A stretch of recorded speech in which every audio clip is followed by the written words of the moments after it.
The college football experience, Hawaii Rainbow Warriors 2024 season preview episode on the Sports Gambling Podcast Network is brought to you by Underdog Fantasy.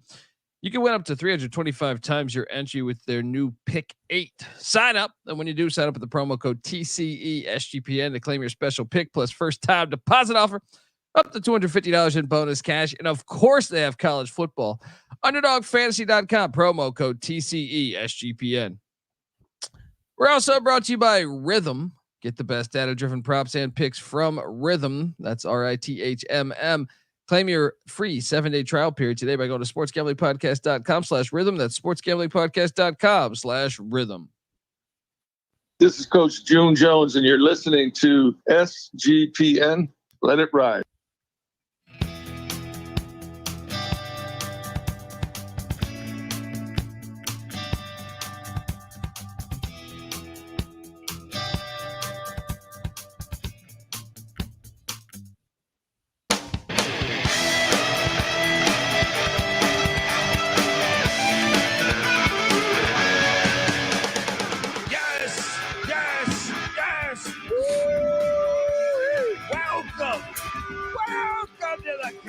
Football experience, Hawaii Rainbow Warriors 2024 season preview episode. There's always been a soft spot in my heart for Rainbow Warrior football. I think if you had to have me list my favorite teams, they'd definitely be top 10. I think top 10 every year. I remember watching them, as a kid, getting my dad bringing them a direct TV, and all of a sudden we'd get these games out there at midnight Eastern kicking off, and me and my brothers would watch Rainbow Warrior football. That's when they had the old uniforms too. But whatever uniforms they wear, the Hawaii is one of those teams that always gets it right. It seems like. Yeah, 100%. They really do. There's like 3 different uniforms they've worn, and all of them are fire. But we're going to talk about, we just had June Jones on the show. Go check out that interview too. But we're going to talk about the upcoming season. Big year 3 for Timmy Chang. 12-team playoff. For when June Jones had this thing rolling, they might have been in the playoffs a couple times. Certainly at least once. Well, you can certainly go back to the Dick Tomey era. And then, when after Tomey had left, it was Bob Wagner and Paul Johnson. They might have been in 92. We'll talk about that because the fans want that. But look, I'm just gonna say this: in 92, they were 11-2 with wins over Oregon, BYU, Pitt, and Illinois. Damn. Bring it on. All right. But yeah, Power June 5 Jones my had ass. Yeah, June. That's what I'm saying, man. I was doing my history here, and I knew they were good. It's been a great program, really, over since they've jumped to the FBS. Solid, pretty at the very damn least. good. Yeah, they're pretty damn good. But we're gonna talk about all that, folks. If you're wondering who the hell you're listening to, my name is Colby Swing at Database Dan, aka Pick Dundee. That's not a pick. This is a pick. He was raised in the land down under, where a man thinks on his feet, speaks with his fists, and lives by his wits. When Dundee happened, he was a superstar. I'm probably drinking too much and celebrating too much and not sleeping. I would have killed a normal man, but no, that's gone. The medical advice I got from that was like being hit by lightning. Pretend it never happened and get on with your life. Yes. This Rainbow. First off, shout out to the chat. YouTube.com/The College Experience. You can hop over there, hit that like and subscribe button. Courtney Joe, long-time listener. Shout out to Courtney Joe. Hell of a good guy, right? Shout out to Max Berkovitz. Another team preview. You're damn right. We're previewing all 134. Get on over there. Woo. I love this time of year. Love it. I am joined by my co-host. Give it up for former JMU Duke defensive back, the burrito eating, sideline kiss stealing, wheeling and dealing, Patty C in the place to be. Hi. There you go, buddy. I'll get your music going. I'll cheers you with the Gatorade.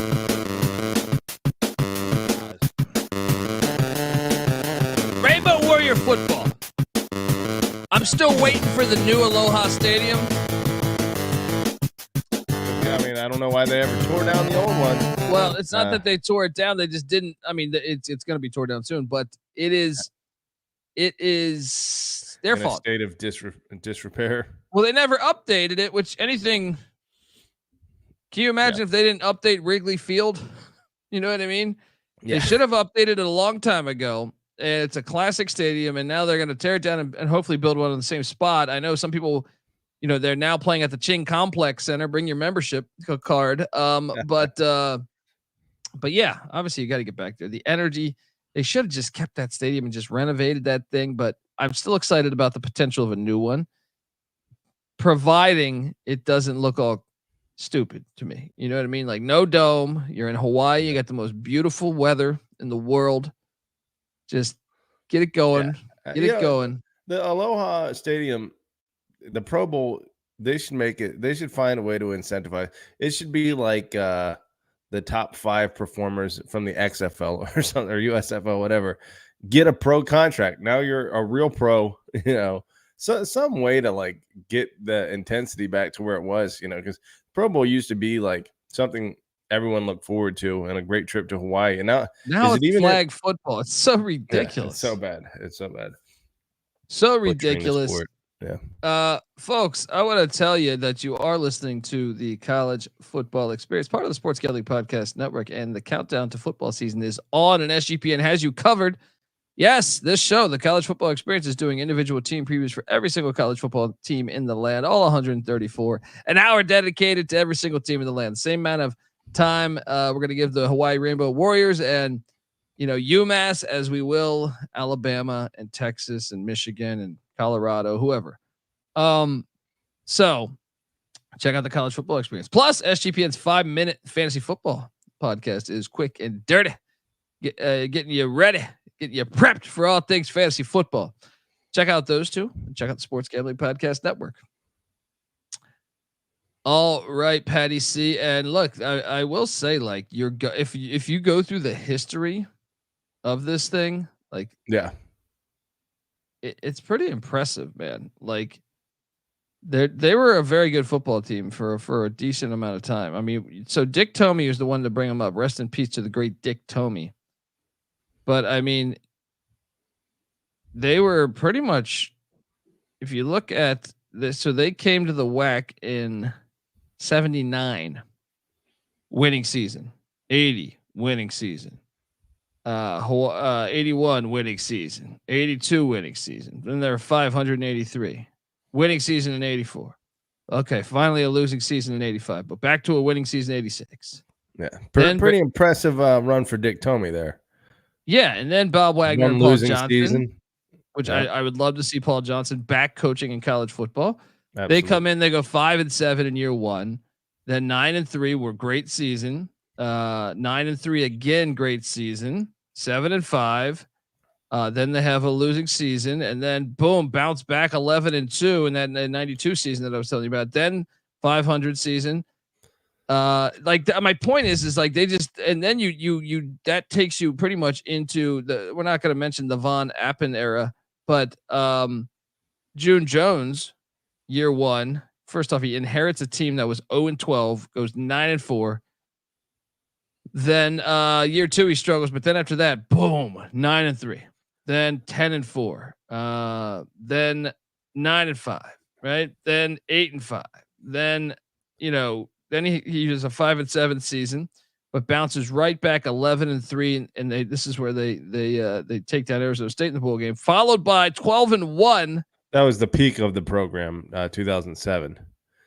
Yes, been 17 years. We all thought at that point, that Hawaii was on the cusp of potentially becoming like a powerhouse program. I don't know if that's accurate, but I think everyone expected them to step forward in the way that the likes of a Boise State has, to be a perennial group of five power at the very least.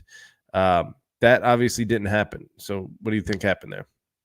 Well, I know they didn't invest in football. June Jones was asking for a little bit more recruiting budget back then. And that's why he left after that year. He left to SMU. that I think it has been an issue if they've put football first. Not even first, but just putting football as a top priority, one of the top priorities, which I think they should, because I think it's proven to be a great, way for all these universities to make money. And Hawaii naturally produces so many great football players. Football culture is so strong there. I don't understand why you wouldn't go all in. You know what Hawaii really needs? Hawaii needs a great investor at this point. They need some kind of mogul to step up and say, hey, I mean, because I really feel like that's been the problem, is they haven't had the budget, and especially because all the teams from the formerly Pac-12 had pulled so many players out of Hawaii, like the whole West, Oregon, Utah, USC, Washington, etc. BYU, BYU are loaded with Alabama, Hawaiian players. And so, if they can get someone to just pay these guys a little money to stay home, man, they could be good. Yeah, and now you have a 12-team playoff, and you wonder long-term what this could be. And there hasn't been. I mean, they are the main thing. Now, one of the things they have to do before we dive into the offense, the defense, the special teams, and the schedule, they are basically pulling a Don King on their own people here. You have to pay $75 to watch a Hawaii game if you're on the island. That is ridiculous. Whoever made that contract should be just fired. They shouldn't even be on the island. Get them off the island. Yeah. All right. Send them seaworthy. Because that's ridiculous. You want, especially when you look at like your athletes, a lot of times athletes come from, your more, poverty struck backgrounds. You know what I mean? Like, so they're going to be able to watch USC in Oregon and say, okay, well, let's just go there. Hawaii's here, but I can't watch them on TV.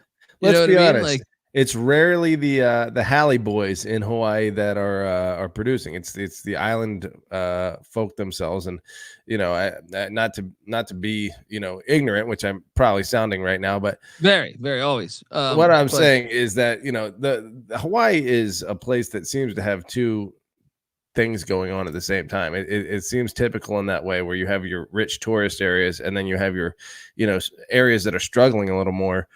And like you just said, it's probably a lot of those areas that are producing the talent, and that's just exactly what you're saying, a complete missed opportunity to have these kids watching Hawaii while they grow up, and becoming in love with the team. Instead, they're like, oh, I've never even seen this team play. Let me go to USC, I got to do a deep dive on when that contract runs out, but I almost think, and maybe I'm an idiot too, perhaps. Don't your taxes pay for the university somewhat? You know what I mean? Like, you would think they'd be like, hey, wait, our tax dollars, maybe it's over my head. You know what it is? It's probably just because they're the only show in town. They're like, you know what? We're going to milk every penny out of this thing, but they're not milking every penny out of it, because half the people don't. It's the classic boxing thing. Like with my pops, when I talked to my dad, he's like, man, boxing used to be a huge thing in America every Friday night. And then they decided to put these on pay-per-view, and you alienated. That's essentially what it is. Yeah. Straight up pay-per-view. Yeah. Shout out to Richie Rich in the chat. Appreciate you, brother. But yeah, they got to fix that, because that's a big problem, I think. As the state continues to grow in popularity, you got to fix that. Yeah. Look, we're going to dive into the coach Timmy Chang, who I got to interview with, and then talk about the this year's team and what we expect from them. But and I'll get the chance to sit down with Coach Chang again in a couple weeks here. But I want to tell you that the college football experience, Hawaii Rainbow Warriors 2024 season previews, brought to you by Underdog Fantasy. Pick 8 is now live. Create entries with up to 8 picks, and Underdog will automatically double flex entries so you can miss up to 2 picks and still win your entry. With more picks to make and extra ways to win, the excitement is higher than ever. And the best part is you can win up to 325 times the original amount that you enter. And you can now use specials on and boost on all flexed entries. Don't miss your chance to try it out before it's gone. I'll say that. So what are you doing, folks? Hop on over there, sign up. And when you do, sign up with the promo code TCESGPN to claim your special pick plus first time deposit offer up to $250 in bonus cash. Yes, they have college football. I love it with their college football and college basketball stuff. But obviously we're in the middle of, we're in late June right now. So right now I'm playing the heck out of CFL, the Canadian Football League. June Jones and Timmy Chang, very familiar with the Canadian Football League. So I've been loading up every single, couple times a week. The edge you can get an Underdog is just unique. So check out that CFL. They got MLB, all that NHL going on.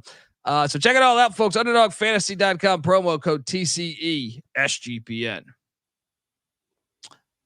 All right, we are back on the college football experience, and let's talk about this coaching staff, Patty C. First off, Timmy Chang. I thought he walked into a complete dumpster fire. So I know he's 8-18 in his first 2 years, but I'm going to say Todd Graham, the status of the university. Now I know they almost brought back June Jones and Timmy Chang, but they tried to lowball June Jones, but the status, I'm a big Timmy Chang fan, NC Nick, the other co-host who's not on this episode, had his jersey back in the 90s. I think he's done a great job. I know it's hard to tell that right now at 8-18, but he walked into a absolute disaster. With Todd Graham left, there was basically a mutiny with Todd Graham. Like even his own son transferred out. So they had like no roster. And to be able to get a couple wins, I think it was 3 the first year. And really, when you look at that first year, they were getting annihilated for the first 5 weeks of the season. They did obviously get the win against Duquesne, which doesn't mean anything. FCS playoff team. Solid. Yeah. But got destroyed by Western Kentucky, got destroyed by New Mexico State, Vanderbilt annihilated Michigan, obviously. So they were just getting housed. But then they had the bye week, and they came back, and with the exception of the Fresno game, for the last 7 games of the season, maybe 8, depending. Yeah, I think it was last 8 games of the season. Only one game decided by more than 7 points. One losing game. They did put it on Nevada by 15. So they clearly turned it around at the end of year 1, and then I think year 2. I mean, you just compare the Vanderbilt games, a 53 or the Stanford point game. Yeah, they were in that Stanford game too, man. Much more competitive in year 2. Beat New Mexico State. Auburn couldn't do that last year. Beat a double-digit win team in New Mexico State. Now I will say towards the end of the year last year, they did take some blows. They also beat an Air Force team that was very good. But I mean, I know Brennan and San Jose State beat them down, and same with surprisingly New Mexico got them, but they kept it within 7 within San Diego Who else State. did New Mexico beat? Didn't they beat like Fresno or something? New Mexico Fresno too. Randomly beat some good teams despite like a 4-8 season. But even the Albany win. Albany was a Final Four FCS playoff team. Reese Poffenberger there, and like you go 5-8 last year, and to me it was a big jump forward. They just looked the part a lot better. Like when you watch them, I was like, this team is better. Just they passed the eye test a lot more than the year prior. Well, you had to figure that would happen, even though Todd Graham is kind of a throw it around the field kind of guy, and Timmy Chang has. I mean, that's been Hawaii's identity forever. Let me ask you this: when Paul Johnson was the OC back in the 90s, were they running the triple option then? Yeah, they were doing flex bone. Yeah. Okay, so it was actually they were doing some wild shit, man. I actually, if you're a football junkie, go back and watch. I know you are, Patty, but I'm saying to the audience, YouTube's available. You can watch some very interesting offense that you don't see all the time. I'd be lying if I said I was dialed into the 90s Rainbow Warriors offenses. So, maybe that warrants going back and taking a look. Let me tell you this. If you go back and look, you'll see wins against South Carolina, West Virginia, Wisconsin, Iowa, Oregon twice, I think. Oregon State, BYU, Illinois, Pitt, Cal. They tied Missouri in a game. Like they were legit, man. They were legit. Late 80s, early 90s. Just a fun team. Yeah. And I think Timmy Chang, you got to have one of those offenses, whether it's the Paul Johnson stuff or what the June Jones run and shoot, Mouse Davis, something innovative. Yes, but I think so. You like right now, you normally would say 8-18 is he's on the hot seat. There's no way he's on the hot seat, right? Yeah, for I guess what was he at one point the nation's all-time leading passer? He's pretty much a Hawaii legend. Yeah, you got to give this guy a little bit of a leash to get this thing rolling. And then the fact that he's shown progress, I would definitely say he's not on the hot seat in year 3 here. Yeah, especially what he was battling too when he first came in. We wanted June Jones because we know he was, he's had success there, obviously, and he's such a great Hawaii guy. And Timmy Chang didn't have the experience, and we wanted Hawaii to become good right away and get back to their winning ways. But at the end of the day, Timmy Chang may have been the right hire, especially since June Jones wasn't going to take it. Well, I think June Jones wanted to be hired with the plan to give it to Chang after a couple of years. Gotcha. That was originally what he was. I think he wanted a 4-year deal. Plan. Yeah. Gotcha. But, look, Rutgers hired Shiano, and initially he walked away from that job, and then they ponied up and gave him what he wanted from a recruiting budget, a private airplane, whatever it was. So maybe if Hawaii had those resources, they would have done the same for Jones. But as is, it's pretty nice. I can't even say it's a consolation prize if he was part of the succession plan for Timmy Chang. It's just like, boom, I guess you gotta take your lumps instead of having an experienced guy running the ship for the first couple of years. But Timmy Chang is moving at a pretty good pace, it seems like. Yeah, and go listen to the June Jones interview because he still is helping out. Nice. I don't think he cares much. I mean, I don't know. I don't want to speak on his behalf, but I know the athletic director. Maybe they don't see eye to eye, but Timmy Chang's his guy. You know what I mean? Like, yeah. And I talked to Coach Chang about that last year. It's like he's always talking to June. Look, the big game bows, Patty. See, this is only since 2000, but those are all Power 5 schools. SMU and Houston weren't Power 5 schools when those games happened, but the other ones. Ask Alabama about their trip to the island. They took an L. Ask Michigan State about their trip to the island. They took an L. Ask Colorado about their trip to the island. They took an L. Purdue as well. That's what I'm saying. The program is better than the reputation, in my opinion. I mean, that's a pretty decent portion of the former Pac-12 there. Wazoo, Arizona State, Oregon State, Washington, Arizona. Yeah. So don't underestimate the big game bows. Look, the offense a year ago, Patty C, 106 in scoring per game. That was 10th best in the Mountain West at 21.4 points per game. Surprising. Only 12 teams in the Mountain West, obviously. That could change in the future, but right now 12. 88th in yards, 9th best in the Mountain West, 26th in passing, 3rd best in the Mountain West, and 129th in rushing. Yes. 129th in rushing. They were the 4th worst rushing offense in America, dead last in the Mountain West. But when you're going to fire that ball around all the time, when you got beautiful weather, you might as well, plan your offense around throwing it around. You have that luxury. Take advantage of it. Yes. Granted, going on the road in the Mountain West doesn't always give you that luxury. Yeah, and I can tell you this: what the offense returns is 8 starters. And if you listen to the June Jones interview we just did a couple weeks ago, he is sold on Brayden Schager being an NFL quarterback. And he hit the portal and came back. I wonder if they did get him a nice little payday, or I wonder if they were just able to talk to him, saying, "Hey, another year in this offense, but this is a guy that I do think." Is a talent. If you watch them last year, that was another big reason why they jumped up to 5 wins, in my opinion.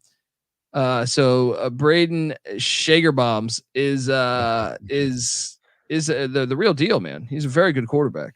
Tell you what, he's a little bit interception prone. 24 interceptions over the last 2 years versus 39 touchdown passes. That's not a pro touchdown to interception ratio. So hopefully he can improve upon that a little bit. Yeah. Well, some of that might have been their line quality 2 years ago was awful, but They took a step in the right direction this year. And then I look at this, man. They bring back the entire receiving core that started for them a year ago. All 4 wideouts. I think you got to be super excited about that. Yeah. Tylan Hines is the one that jumps out to me when you watch. But also Pofele, Ashlock. Hines is a running back, correct? He's kind of everything. Yeah. Like, and that's another thing we should mention is they're bringing in a new OC, Dan Morrison, who used to be with Hawaii in the June Jones era, quarterbacks coach then. So I do think this offense is gonna be fun to watch. Bringing back 3 offensive linemen. I love the fact they're bringing back both tackles. Huge. Yeah. And dude, I think the offense is really I think they're gonna be the best offense we've seen under Timmy Chang by a good amount. Well, I mean, we said top was it top rusher, certainly, and Landon Sims. 255 yards as your top rusher is kind of sad, but like you said, top 4 receivers: Ashlock, McBride, Nishigaya. I don't know. I'm as bad as you at pronouncing names, if not worse, than Alex Perry. So yeah, should be able to have continuity slinging the ball around. Let me ask you this. This is a name that hurts my heart just to mention, but I wonder if there's some bloodline here. Carson Pupunu. Oh. Tell me that's a relation to Alfred Papuno. I hope so. It's got to be, right? It's got to be. How many Papunos can there be? We're gonna talk what Hawaii did in the portal, but I do want to say that the college football experience is brought to you by Rhythm. If you're betting on player props, then you need to download Rhythm. Rhythm is the go-to sports betting tool that transforms complex data into actionable insights, empowering bettors with smarter data-driven decisions. Unlike other platforms, Rhythm combines advanced predictive analytics with intuitive user experiences, making betting both easy and enjoyable. Rhythm's predictive models were born from the brain of MIT data scientists and quants with over 3 years of data that help drive you to better AI-backed betting decisions. So what are you doing, folks? Claim your free 7-day trial period today by going to sportsgamblingpodcast.com/rhythm. That's RITHMM. That's sportsgamblingpodcast.com/rhythm. We're back talking Rainbow Warrior football, and the optimism is high for 2024. Yeah, I think the offense is going to fly. And I'll tell you something. They lost really what? Atkins was the one Arizona State got him, but I mean, okay. The kicker, Matthew Shipley, gone to Arkansas. But the rest, they kind of kept everyone in house, Patty C. Yeah, Jordan Johnson, second leading rusher. That hurts a little bit, I guess, to lose, but for the most part, yeah, they didn't lose a ton of production. Yes, and they didn't bring in much, but I can tell you this: Cam Barfield, coming in from Boston College, he is their projected starting running back, and that I do like. I think they upgraded at the running back spot. And then they also brought in DeKel Crowdis, a wide receiver from Kentucky, some SEC talent coming in there. Not hitting the portal much on the offensive side of the ball. Your thoughts? It was just those two. Well, when you have that much returning talent, I guess you don't need to. Maybe would have liked to have seen some more offensive line talent brought in, but again, it's tough to say. I would assume, and this is a stupid assumption on my part, but I know Mike Leach with the air raid was an elite offensive line developer. When I think of throw the ball around kind of offenses, it doesn't make me think offensive line talent, because a lot of the time getting the ball out quickly is something you do to mitigate your porous or offensive line, and throwing the ball around keeps you from, having to deal with a bad offensive line. But it could be that Chang, like Leach, is a good offensive line developer and didn't see the need to bring in offensive line talent. But I would have liked to see more of that, personally. Well, but another thing is I think that team was so young 2 years ago that I feel like they've developed themselves. But yeah, I mean, maybe, it's hard to go and recruit people. I mean, it's in one way it's Hawaii. You should want to go there, but in another way, it's like, that is a big trip. Yeah, if you're looking at a kid from Minnesota that's in the backup at Minnesota that wants to hit the portal, he's probably thinking, somewhere in that vicinity.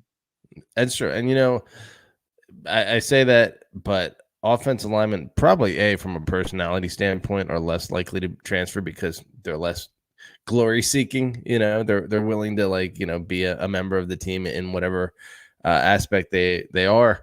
But also continuity seems to be more important on the offensive line. You can put a receiver out there, and if he can run a fly route, he could do that for anyone. But definitely working with the other offensive linemen and having continuity there is important. So it's probably not as important to bring in, now that I think about it, offensive linemen, if you are developing them properly. So could be. Let's talk about the defensive side of the ball for the Rainbow Warriors. Now, look, new coordinators on both. Last year in the middle of the season, Timmy Chang took over the OC play calling. So you knew that was coming. Defensively, though, they weren't horrible, and but they have a new DC, and that's Dennis Thurman, the longtime Rex Ryan assistant with the Jets and the Bills. Was most recently with Jackson State and Deion Sanders, and had a small administrative role at Colorado last year. But there's a guy that played, I believe, if memory serves me correct, at Southern Cal back in the 70s. Also played for the Dallas Cowboys and the St. Louis Cardinals in the NFL. So interesting hire. I do think Dennis who? Sorry, I missed that. Thurman, Dennis Thurman. Yeah. Oh. But I can tell you this because just watching the Jets over the years, I knew who he was just off of that, and I'm intrigued by that because but also the defense wasn't awful last year. I mean, 109th in scoring per game, giving up 32.2 points per game. Pretty bad. That's ninth in the Mountain West, but 72nd in yards. That's what I'm saying. So they're like middle of the pack in yards given up. Yeah, I mean, how do you account for that when you're 70 the points is probably turnovers and stuff happening, man. That's true. You can't even necessarily put that on the defense. Yardage is usually considered the better indicator of the quality of the defense, I think. Yeah, 385.3 yards per game, sixth best in the Mountain West. So they were, average in the Mountain West, an average defense. Slightly above averages.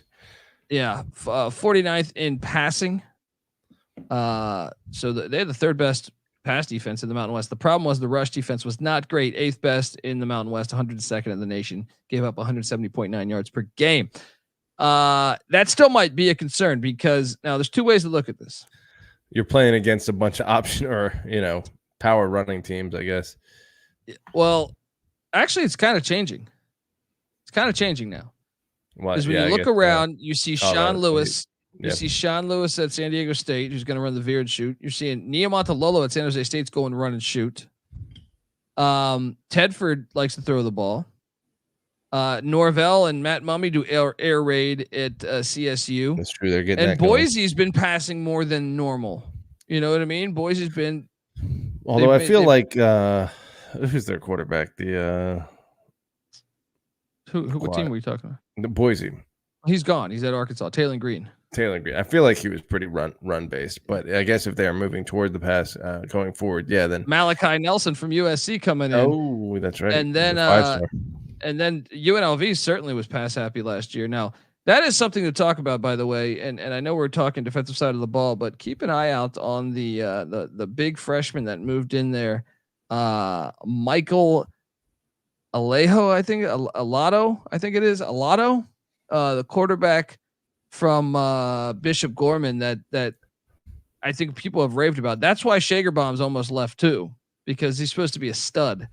But I wonder if Alado was brought into Hawaii. Succeed like next year. It was a huge recruit for Hawaii to get. Okay. So I know they're excited about that. He's originally from the island, I believe, too. Nice. Shout out to Avetta in the chat. Sorry, I'm late. Have they played the song yet? Not yet. It's coming.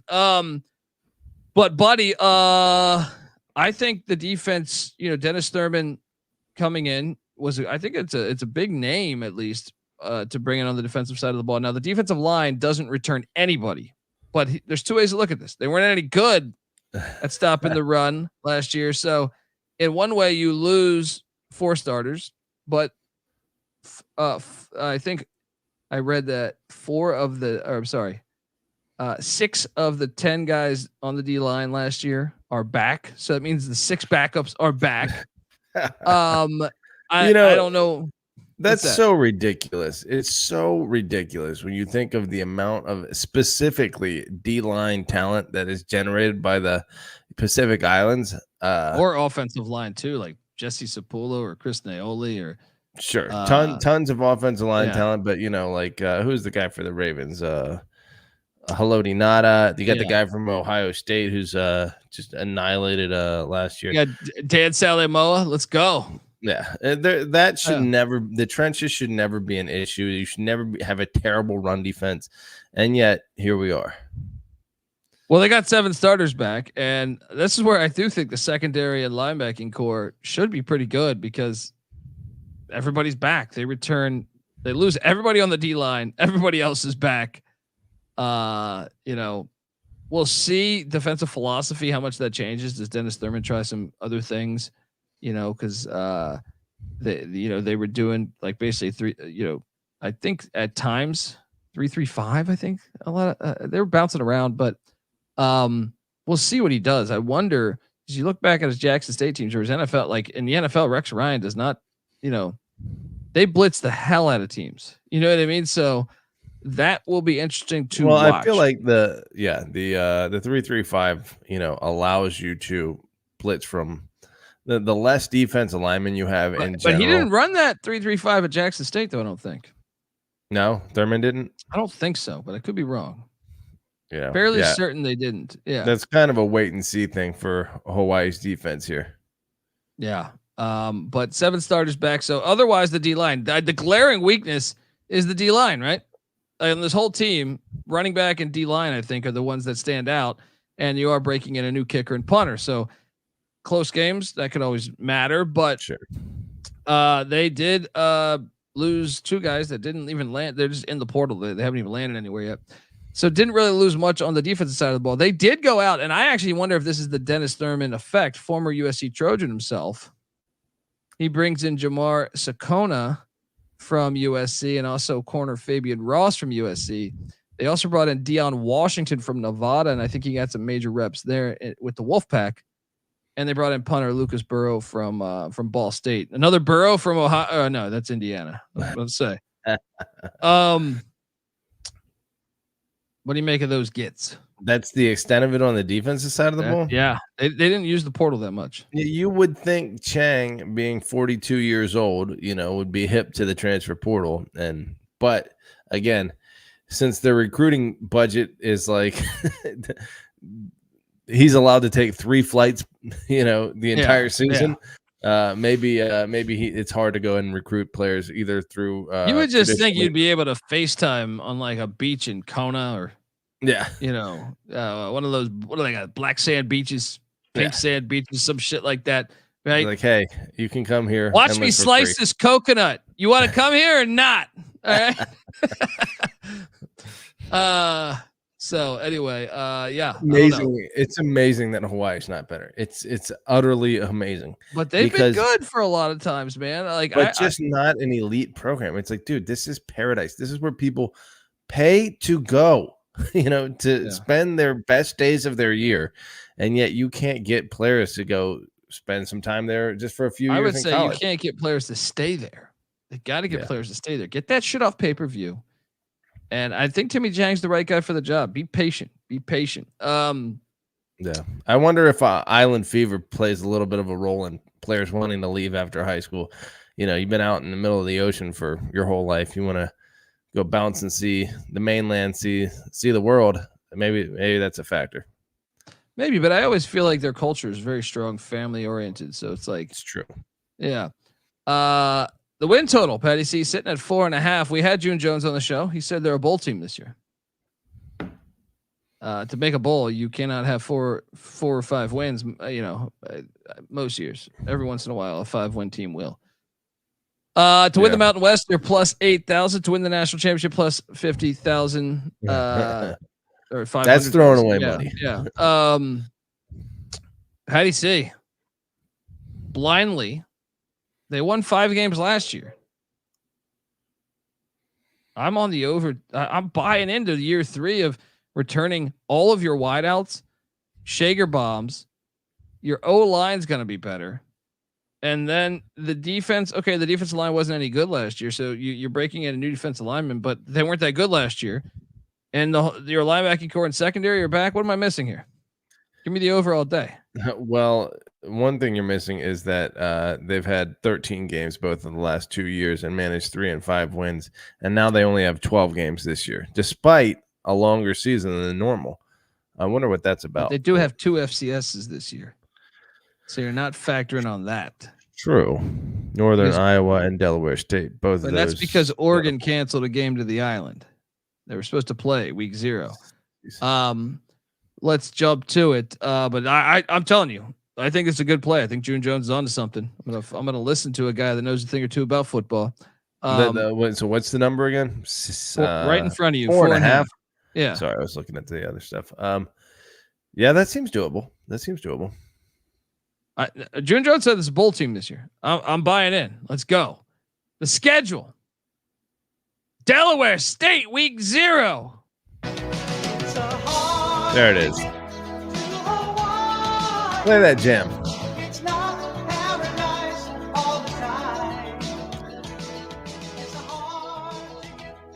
Cakewalk Central. This is a win. 1-0. And I don't know about you, but it makes me feel pretty damn good about week 2. I mean, that's a nice start to the season, I guess, both being in the Chin Complex, gaining some confidence with Delaware State. But who does UCLA have in week 1 that, I mean, I guess. No, they don't play week 0. So Hawaii gets 1 game to work out the kinks. Then in week 1, Deshaun Foster's first ever game as a head coach. This is a guy that was a running backs coach that is now a head coach. Look, I like Deshaun Foster. I liked him when he was at UCLA. But I don't know what to expect. Look, let's talk about other running back coaches that have done decently, though. Who's the guy? Marshall Huff. He did better than expected. Yeah. Tommy Hammock. I'm starting to gain a little confidence in running back coaches, but traditionally, yes, they're like the last coaches that tend to be promoted to head coach. So there are question marks there. Like we mentioned before, that was kind of like a cheap hire. So. And it's presumably, a pretty big system change because Brian Kelly or Chip Kelly was running something very specific that a spread option. But I don't know if Foster's running that. So if there is a big change and this is game 1 of him implementing his new system, then yeah, great time to catch him. I mean, you still got to favor UCLA here, but like I'm intrigued and I like the fact they get a week to work out the kinks. Yeah. Definitely. I think that's a benefit to Hawaii more so than it is. Especially with Schager at the helm, Yeah. But look, UCLA be favored, so I'll still say loss. I'll say 1-1. Yeah, fair. Then they head to the Bear Claw to take on Sam Houston State. I think Hawaii is better than Sam Houston State right now. Could this be a chippy game? It could be. But I think Hawaii is better right now. And I will take Hawaii to win at the Bear Claw. This game is kind of fun because I think these are teams with opposite identities. Now, when Sam Houston, fucked up JMU to go ahead and win the national championship a couple years ago at the FCS level, who is their quarterback? Oh, God, that blonde kid. Man, I know who you're talking about too. He had a fun name. Anyway, they were an offensive pass happy team, but last year their games were like 7-0. Like the defense was great, and that 6-9. And that defense coordinator left too, I believe. I think he's at New Mexico State. Well, maybe that helps Hawaii here a little bit, but going to Texas, and playing a defensive juggernaut might be a tough trip for Hawaii. But still, I favor Hawaii though. Hawaii will be the odds-on favorite to win this game. Yeah, I agree with you. So I got him 2-1. Coming off a bye. What does Sam Houston have the previous week there? Sam Houston is they're going to have their hands full with 2 straight road trips to Rice and UCF. Yeah, the fatigue will be on Hawaii's side, so let's go Warriors there. And then they're home to Northern Iowa, who is a good FCS program, by the way. They almost knocked off Iowa State a couple years ago. They're a good FCS program, so they should not take this game lightly. But I do think it's on the island. I give this edge to Hawaii here. Yeah. I got them 3-1 at the bye week. The win total's 4.5, Patty C. Things are looking good. However, things are about to get pretty tough. Well, then they get a bye week, a much needed bye week, and then they head to the Snapper. Yes, Snapdragon Stadium there in San Diego, California. Take on Sean Lewis and San Diego State. They lost by 7 to San Diego State last year. The year before that, they lost by 3. Chang's been knocking on the door. They seem to take this San Diego game pretty seriously. I have lobbied that this should be the rivalry game because these are America's 2 Western kind of paradise cities. But in 2022, they had their bye week before San Diego State. 2023, they had their bye week before San Diego State. 2024, they're going to have a bye week before San Diego State. And I feel like both times they, especially last year, or no, both times. Year one, it was the bye week that really got them right, and they only lost by 2 to San Diego State. Last year, they only lost by 7 to San Diego State. Can they turn the corner and get it done on the road in the Snapper this year, Cole? It's easy to see a tide turn. I'll tell you this much. I think you want to get these first-year coaches early and not late. Sean Lewis, you definitely want to get early. I still have San Diego State winning this game, though. Yeah, me too. So that puts me at 3-2. And then could it be, Patty C?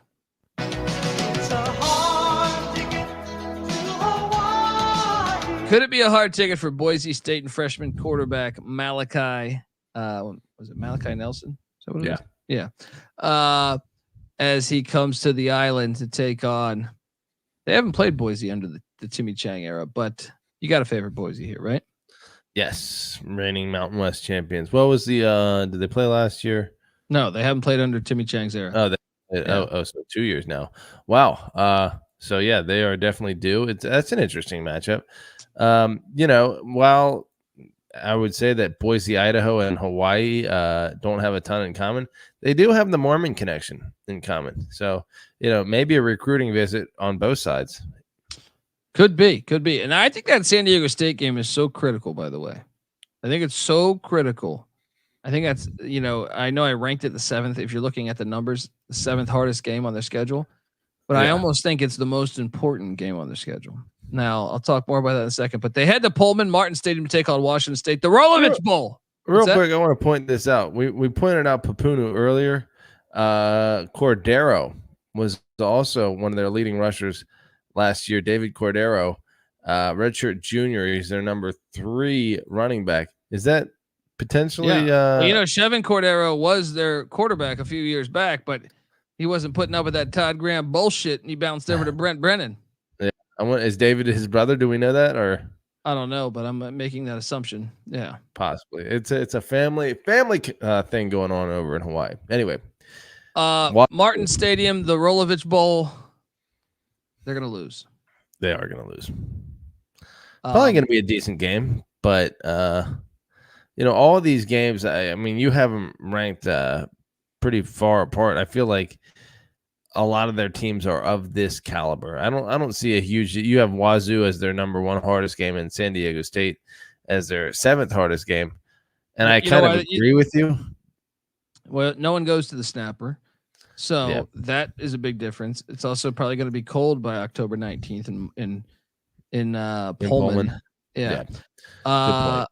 And they're still a P5 team, dude.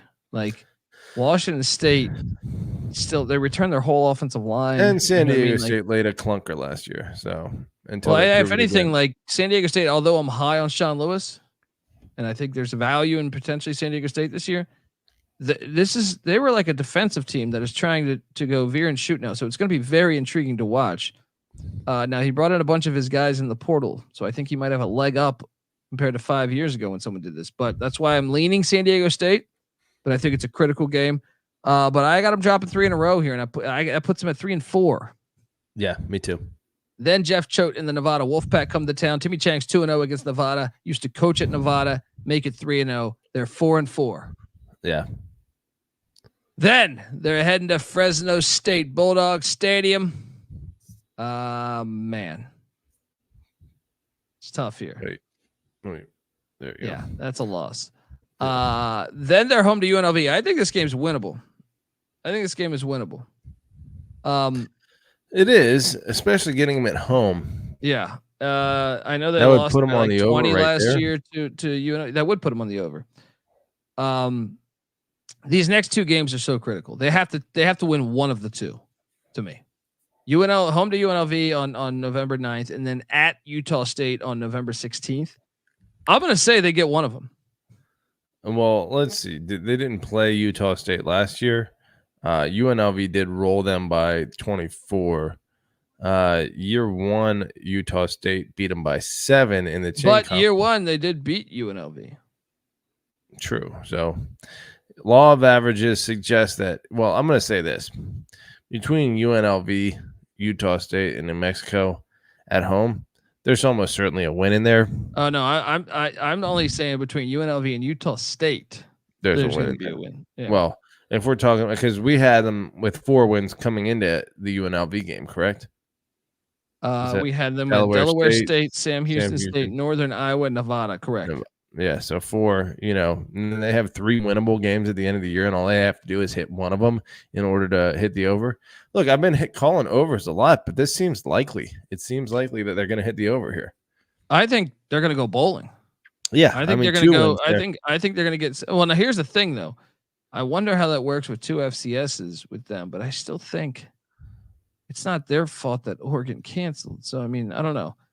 I know there's no prop to go bowling, but you're right. They'll only get credit for one of those FCS wins. So maybe bowling. Yeah. So you're gonna have to beat San Diego State. It comes down to that.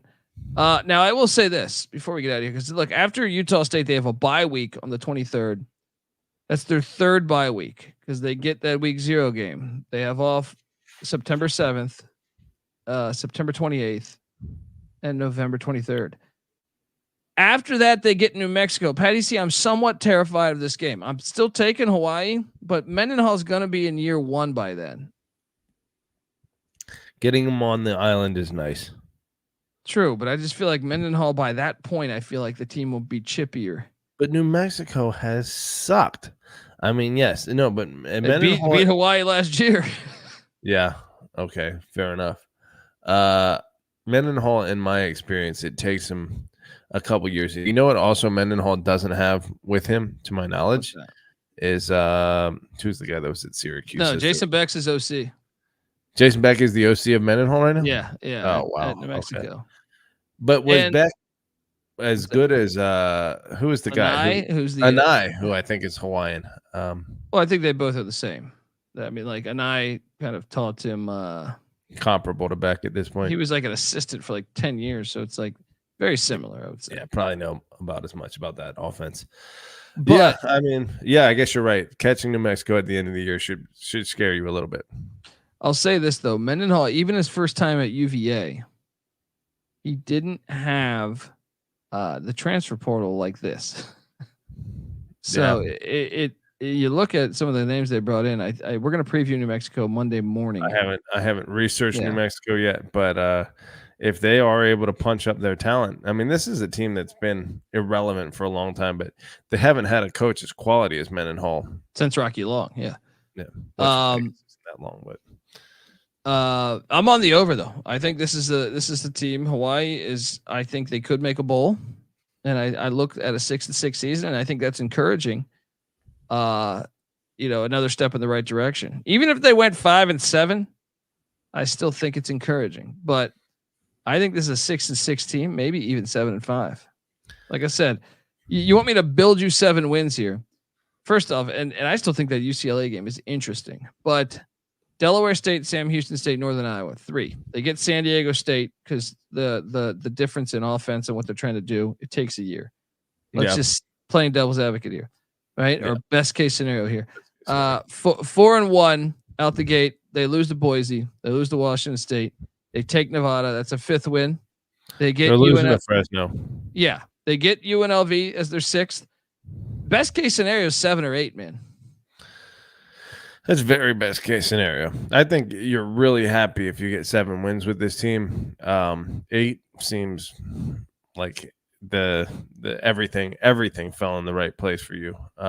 But look, if you can get this team bowling, which I guess, like we said, You would probably need to get to 7 wins based on the fact that Delaware State and Sam Houston's Northern Iowa rather. They had some 5-win teams do that though, and I wonder if they would look at that and say, because it's not Hawaii's fault that Oregon canceled like a month ago. Not really a month ago, but like February they canceled.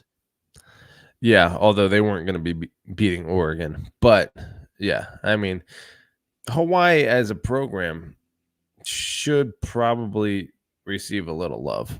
I don't know. Yeah. Who knows? But is bowling possible? Yeah, I think it's a 50-50 chance they go bowling.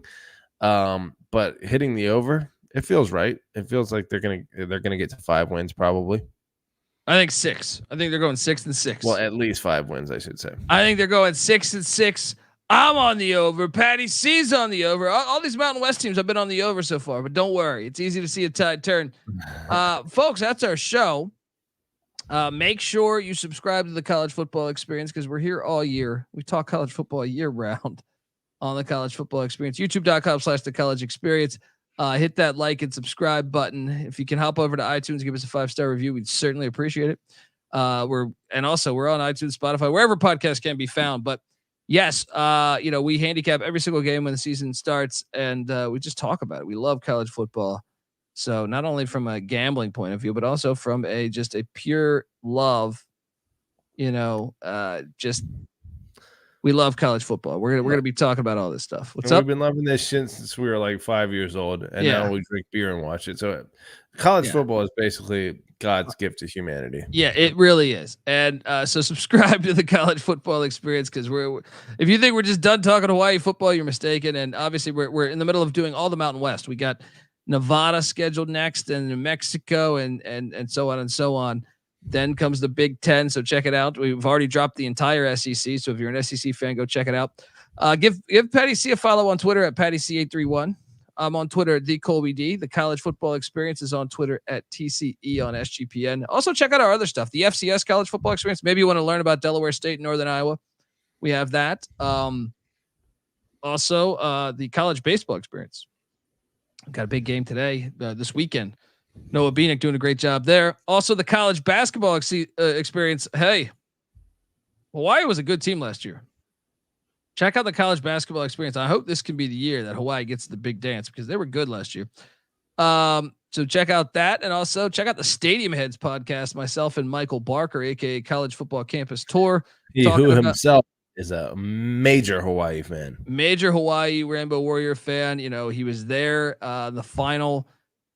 He went there for Colt Brennan's Memorial game. Yeah, ceremony, and then he was there for Aloha Stadium's final. He goes out to the island pretty much every year, right? Yeah, he spent 8 hours at Aloha Stadium just sitting there. He's a big advocate for them rebuilding Aloha Stadium, and get on over there. Check out the Stadium Heads podcast because we talk Hawaii football with the stadium, the history of the stadium, the culture there, and great football.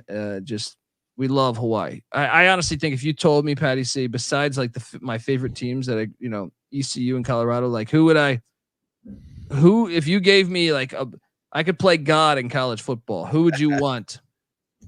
Who would you want to ascend to elite status? I think it'd be pretty easy for me to say Hawaii. Yeah, I don't know if we're alone in that or if that's just like what everyone feels, but it seems very obvious that Hawaii is just a team that should be part of the conversation most years. Yeah, 100%. Folks, we're both on the over. We are part of the conversation. All right, on the over on these Hawaii Rainbow Warriors. So you're gonna want to pay the $70, but fuck the guy that made that deal.